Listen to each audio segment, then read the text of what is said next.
નમસ્કાર દર્શક મિત્રો, હું આશીષ દરજી. તમે જોઈ રહ્યા છો સમાચાર મેં આગે ન્યૂઝ. હવે જોઈએ આજના સમાચાર. સોશિયલ મીડિયા પર વાયરલ થતા વિડીયો ક્યારેક વહીવટી તંત્રની કામગીરી સામે સવાલો ઊભા કરે છે, તો ક્યારેક અધૂરી હકીકતને કારણે ભ્રામકતા પણ ફેલાવે છે.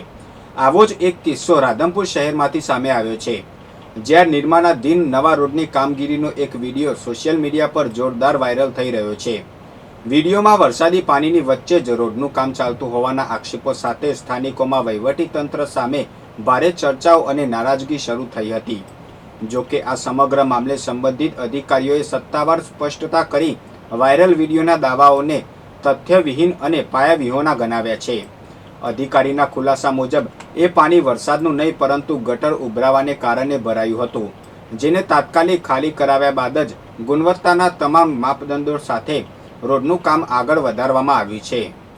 ઊંઝા નગરપાલિકાના ફાયર સ્ટેશનની ક્ષમતા વધારવા માટે ગુજરાત સરકાર દ્વારા ફાળવવામાં આવેલ અત્યાધુનિક નવા ફાયર ટેન્ડરનું સ્થાનિક ધારાસભ્ય કિરીટ પટેલ અને નગરપાલિકાના હોદ્દેદારોના હસ્તે લીલી ઝંડી આપી વિધિવત લોકાર્પણ કરવામાં આવ્યું છે.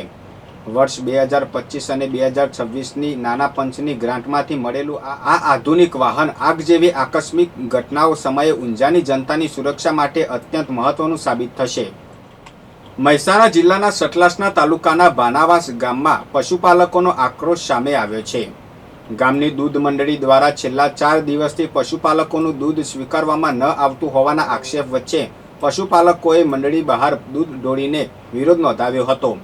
પશુપાલકોનું કહેવું છે કે ડેરીના પ્રમુખ અને મંત્રી દ્વારા મનમાની કરવામાં આવી રહી છે અને ચૂંટણીની માંગ ઉઠાવતા તેમનું દૂધ સ્વીકારવાનું બંધ કરવામાં આવ્યું છે. આશરે 400 લીટર દૂધ સાથે 4 દિવસથી રજરપાટ કર્યા બાદ પશુપાલકોમાં ભારે રોષ જોવા મળી રહ્યો હતો. ગામની દૂધ મંડળીમાં છેલ્લા 40 વર્ષથી પ્રમુખ ન બદલાયા હોવાનો મુદ્દો પણ વિરોધનું મુખ્ય કારણ બન્યો છે.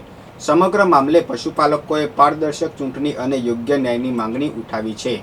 વડનગર નગરપાલિકા ખાતે વડાપ્રધાન નરેન્દ્ર મોદીના સફળ 12 વર્ષના કાર્યકાળની ઉજવણીના ભાગરૂપે જનકલ્યાણ શિબિરનું ભવ્ય આયોજન કરવામાં આવ્યું હતું. રાજ્ય સરકારની વિવિધ લોક ઉપયોગી યોજનાઓનો લાભ સમાજના અંતિમ વ્યક્તિ સુધી અને મહત્તમ પ્રજાજનો સુધી સીધો પહોંચાડી શકાય તેવા મુખ્ય હેતુ સાથે યોજાયેલી આ શિબિરમાં મોટી સંખ્યામાં નગરજનોએ ઉત્સાહભેર ભાગ લઈ વિવિધ કલ્યાણકારી યોજનાઓનું જરૂરી માર્ગદર્શન મેળવ્યું હતું. વડનગર શહેરમાં વિદેશી દારૂ અને જુગારની બદીને ડામવામાં સ્થાનિક પોલીસની નિષ્ફળતા બાદ સ્ટેટ મોનિટરિંગ સેલની ટીમે સતત 2 દિવસ સુધી ધામા નાખીને રૂપિયા 3 લાખથી વધુની કિંમતનો ગેરકાયદેસર દારૂ ઝડપી પાડ્યો છે. આ મોટી કાર્યવાહીને પગલે પોલીસ બેડામાં ભારે ખળભળાટ મચી ગયો છે, જેના અનુસંધાને જિલ્લા પોલીસ વડા હિમાંશુ શુક્લાએ ફરજમાં બેદરકારી બદલ પીએસઆઈ ડીએ પરમારને સસ્પેન્ડ કર્યા છે અને અન્ય 2 પોલીસ કર્મચારીઓની તાત્કાલિક અસરથી હેડક્વાર્ટર ખાતે બદલી કરી દેવામાં આવી છે. મહેસાણા મહાનગરપાલિકાના હદ વિસ્તારમાં આવેલા જૂના નાગલપુર ગામ નજીક રાજપથ હોટલ પાછળ આવેલી 10 થી 12 જેટલી સોસાયટીઓના રહીશો વર્ષોથી ચોમાસા દરમિયાન નરકાગાર જેવી સ્થિતિનો સામનો કરી રહ્યા છે. સામાન્ય વરસાદ પડતાની સાથે જ બ્લોક થઈ જતી ગટર લાઇનોના કારણે સમગ્ર વિસ્તાર પાણીમાં ગરકાવ થઈ જાય છે. નાગલપુર ગ્રામ પંચાયતના સમયથી શરૂ થયેલી આ સમસ્યા આજે વિસ્તાર મહાનગરપાલિકામાં ભળ્યા પછી પણ જસની તસ રહેતા સ્થાનિકોમાં તંત્ર સામે ભારે રોષ જોવા મળી રહ્યો છે.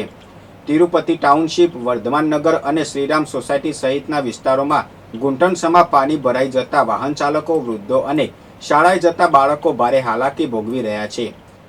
ત્યારે ચોમાસા પૂર્વે જ આ સમસ્યાનો કાયમી ઉકેલ લાવવામાં આવે તેવી રહીશોએ ઉગ્ર માંગ કરી છે.